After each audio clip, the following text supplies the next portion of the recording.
Il y a une thématique en maths qui a l'air de vraiment vous intéresser et vous n'arrêtez pas d'en parler dans les commentaires.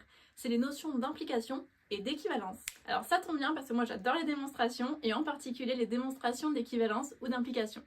Donc on va regarder ça ensemble.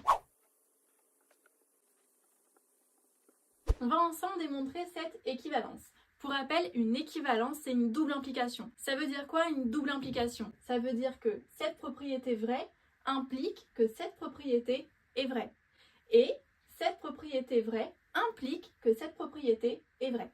Donc on va montrer ici les deux implications. Donc je vais nommer ici cette première propriété P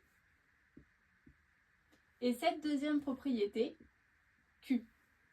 Montrer que P est équivalent à Q, c'est en fait montrer que P implique Q et que Q implique P. On va commencer par la première implication. Pour montrer une implication, il nous faut supposer que notre propriété P est vraie et montrer qu'à cette condition-là, Q sera vrai. Donc, on suppose que P est vrai et on montre alors que Q est vrai. Ok, c'est parti. On part du principe que x au carré plus y au carré est égal à 0. Ok. Si x au carré plus y carré égale 0, on a donc que x au carré est égal à moins y au carré.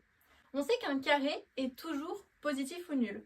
Donc, le signe de x au carré sera supérieur ou égal à 0 et le signe de moins y au carré sera inférieur ou égal à 0. Finalement, l'élément x au carré appartient à 0 inclus plus l'infini et l'élément moins y au carré appartient à moins l'infini, 0 inclus. L'intersection de ces deux ensembles est 0. Ça veut dire que pour que cet élément soit égal à cet élément, obligatoirement mes éléments doivent être égaux à 0. Donc je me retrouve avec x au carré qui est égal à moins y au carré qui est égal à 0. Et donc maintenant, je déduis que x est égal à y qui est égal à 0. Effectivement, x au carré égale 0 uniquement si x vaut 0 et moins y au carré égale 0 uniquement si y vaut 0. Donc finalement, on a bien montré que x est égal à y est égal à 0, donc q est vrai, ce qui signifie que l'implication P implique q est vraie. On passe donc à la deuxième implication, à savoir que q implique P. On va donc montrer que q implique P. Tout comme tout à l'heure, on va supposer du coup cette fois-ci que q est vrai et on va montrer que P est vrai. Donc c'est parti. Si on suppose que Q est vrai, ça veut dire qu'on suppose que x égale y égale 0. Autrement dit que x est égal à 0 et que y est égal à 0. Et donc on veut montrer